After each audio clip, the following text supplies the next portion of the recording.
आज हम आपको ये बताएंगे कि आप बैठने का और आपको कहीं भी आने जाने का रहे तो विदाउट कुशन के आप मत जाइए। इसमें बेड सोर का भी बहुत ज़्यादा खतरा रहता है। और एक बार बेड सोर हो गया स्पाइन पेशेंट वाले को तो जल्दी ठीक होने का चांस नहीं रहता है। बहुत ज़्यादा परेशान हो जाते हैं लोग। लोग 4-4 5-5 साल से भी ये ट्रीटमेंट करा रहे हैं, पट्टी करा रहे हैं, बैंडेड करा रहे हैं। उसके बावजूद भी जो है तो बेड सोर जल्दी सही नहीं होता है, क्योंकि हमारा बॉडी सुन्न होता है, इसलिए बेड सोर ज़्यादा होता है। तो मैं आपको ये कहना चाहता हूँ कि ये कुशन है। और कुशन जब भी आप लीजिएगा तो मेमोरी फोम का ही लीजिएगा। आपको ये बात याद रहे, मेमोरी फोम का ही कुशन लीजिएगा।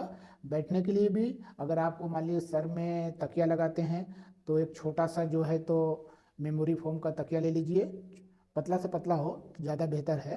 तो अब देखिए मैं यहाँ पे कुशन पे ही बैठूंगा। और प्रयास कीजिए कि ज़्यादातर आप अकेले बैठने का। ये मैं बैठ गया। हाँ, अब बैठ के मैं एक आपको एक्सरसाइज बताता हूँ, जो कि ये पहला स्टेप है। मैं सीरीज बनाने के बारे में बात किया था, तो ये पहला है। तो ये देखिए हमारा, ये इस थोड़ा सा हम आगे खसक जाते हैं, हमारा हाथ यहाँ तक जाना चाहिए।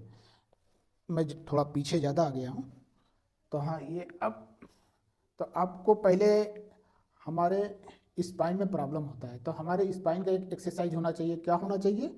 आपका ये हाथ है, एक घुटने पर रखिए और टाइट करके पीछे जाइए। ये दिशा में जाइए। फिर आप ये दिशा में जाइए।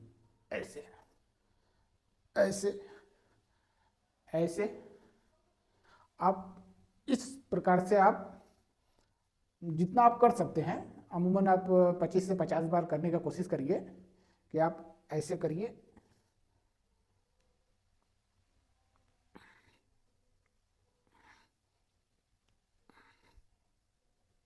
आप करते समय ये भी ध्यान रखिए कि आपका ये जो घुटना है, अब जब ऐसे करेंगे तो ये ऊपर की तरफ उठेगा। तो आप अपने हाथों का प्रेशर से इसको दबाए रखिए कि उठने ना पाए। ये हो। फिर उसके बाद क्या है, आप अपने हाथों से ये एक एक हाथ यहाँ पर रखिए, दूसरे हाथ से ये पकड़िए आप। 1 2 3 4 5 6 7 8 9 10। आप ज़्यादा भी कर सकते हैं। फिर आप ये दिशा में आइए। एक हाथ इस पे रखिए, घुटने पे रखिए, और दूसरा हाथ यहाँ पे, हाँ, पकड़िए। 1 2 3 4 5 6 7 8 9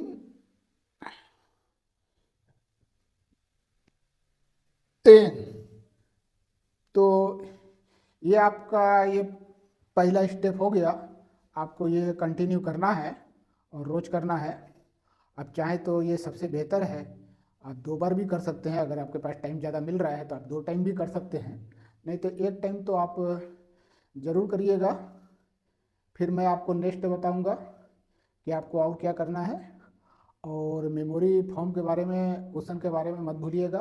आप व्हील चेयर पर बैठेंगे तो भी आपको मेमोरी फॉर्म रखना है, उस पर क्वेश्चन पर ही बैठिए। अगर कहीं नीचे ज़मीन पर बैठे हैं, किसी चेयर पर बैठे हैं, तो भी आप मेमोरी फोम का इस्तेमाल कीजिए कुशन का। क्योंकि आजकल तो ऐसा है कि ऑफिस में जो लोग ज़्यादा बैठकर काम करते हैं, चेयर पर काम करते हैं, वो लोग भी कुशन का इस्तेमाल करते हैं। क्योंकि जो नॉर्मल आदमी है, जो किसी बीमारी से ग्रस्त नहीं है, वो लोग भी कुशन का इस्तेमाल इसलिए करते हैं कि उनको पाइल्स का प्रॉब्लम हो जाता है बैठे बैठे। तो इसलिए जो स्पाइन पेशेंट वाले पेशेंट हैं, तो उनको तो बहुत सारा प्रॉब्लम है कि बॉडी उनका सुन्न होता है। और बहुत सारे लोग ये बोलते हैं मेरे से कि उनको पैर में झंझनाहट बहुत ज़्यादा होता है, मेरे भी होता है। तो नेक्स्ट वीडियो में मैं आपको बताऊंगा कि आपका जो झंझनाहट होता है, करंट जैसा फीलिंग होता है, तो वो आप उसको कम तो कर सकते हैं, ख़त्म तो नहीं कर सकते हैं। चाहे दवा से करिए, चाहे एक्सरसाइज से कीजिए या मसाज से कीजिए, तो कम करने का उसका एक विधि है, जिसके से मैं भी किया। वो मुझे हॉस्पिटल में बताया गया था, हमारे फिजियो वाले वहाँ पे बहुत थे। मैं आपसे पहले भी बता चुका हूँ कि वहाँ इनापोया हॉस्पिटल में बहुत सारे फिजियो वाले से मैं बात किया, और उनसे एक एक बारे में, एक एक चीज़ के बारे में मैं उससे पूछा। वो सारे चीज़ लोग बताए भी, मैं उसमें 50 दिन तक एडमिट भी था। तो वो आपका जलन जरा कम हो जाएगा। आप, मैं चाहूँगा कि आप टेबलेट वगैरह का इस्तेमाल मत कीजिए, क्योंकि वो आपके किडनी पर उसका इफेक्ट पड़ेगा। तो उस आपका पैसा भी खर्च होगा आपको, क्या है, दवा का ज़्यादा आदी मत बनिए। जो आवश्यक दवा हो, जैसे यूरिन इन्फेक्शन हो गया वगैरह वगैरह, तो उसके लिए आप दवा ले लीजिएगा। मगर मैं उसके बारे में बताऊंगा कि कम से कम आपको दवा लेना पड़े। अब ज़्यादा दवा का आदी मत बनिए, उसमें आपका कई तरह का नुकसान है। पैसे का भी नुकसान है, किडनी पर भी इफेक्ट पड़ेगा। तो उससे आपको जलन जरा कम हो जाएगा, जिससे मेरा 50% जलन पहले से कम हो गया। नहीं तो मैं रात को सो नहीं पाता था। सबसे ज़्यादा पंजे में होता है, फिर उसके बाद यहाँ सब भी होता है। तो देखिए, मैं और वीडियो में भी मैं आपको ये भी बताऊंगा कि आप थोड़ा सा, जो हमारा पैर बहुत ज़्यादा टाइट हो जाता है, नस का बहुत प्रॉब्लम होता है, तो इसके बारे में मैं वीडियो बनाऊंगा, आपको बताता रहूँगा। आप वीडियो को सब्सक्राइब कर लीजिएगा, आप वीडियो देखते रहिएगा, और कोई प्रॉब्लम हो तो हमको बताते रहिएगा, हमारा हौसला भी बढ़ाइए, हमसे ज्ञान लीजिए भी। कोई कोई मैटर हो तो हमको बताइएगा भी। मैं आपका जो भी हो सेवा हो सकेगा मैं आपका करूँगा, और जब तक मैं जीवित हूँ तब तक मैं आपके साथ बना रहूँगा। मेरा बस यही एक उद्देश्य है कि मैं आपके साथ जुड़ा रहूँ, किसी का दर्द मैं दूर कर सकता हूँ। तो यही मेरे लिए सबसे बड़ा सौभाग्य की बात है। धन्यवाद। मैं अगले नेक्स्ट वीडियो में आपसे मिलता रहूँगा, फिर मिलूँगा। तब तक बने रहिए हमारे साथ।